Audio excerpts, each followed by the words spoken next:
Islamic স্কুলের model মাদ্রাসার বর্তমানে পরীক্ষা চলছে। 2 শিফটে পরীক্ষা চলছে, একটা হলো মর্নিং শিফট আর একটা হলো ডে শিফট।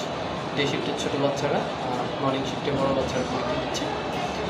তো প্রিয় গার্ডিয়ান যারা আছেন তাদের প্রতি আমার একটা পরামর্শ থাকবে, যে জিনিসটা আমি বেশ কয়েকদিন ধরে অবজার্ভ করছি, সেটা হলো বাচ্চারা যখন বাসায় পড়াগুলো ক্লিয়ার করে, যেই টিচারের কাছে ক্লিয়ার করে, সেটা অবশ্যই সচেতন অভিভাবক হিসাবে আপনাকে একটু অবশ্যই খেয়াল রাখতে হবে।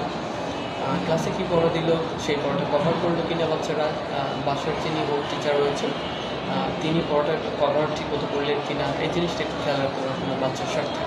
তাহলেই আপনার বাচ্চা তার পড়াশোনায় এগিয়ে যাবে, ডেভেলপ করবে। তার হোমওয়ার্কগুলো ঠিক মতো হচ্ছে কিনা, তার ডায়েরি ঠিক মতো আসছে কিনা, ডায়েরিতে যে পড়াগুলো সেগুলো টোটালি ক্লিয়ার হচ্ছে কিনা, এই ব্যাপারগুলো অবশ্যই সচেতন গার্ডিয়ান হিসেবে আপনাকে খেয়াল রাখতে হবে। আশা করি এভাবে চলতে থাকলে, এভাবে নিয়মিত যদি অবজার্ভ করেন, অবশ্যই আপনার বাচ্চা খুব ভালো কিছু করবে।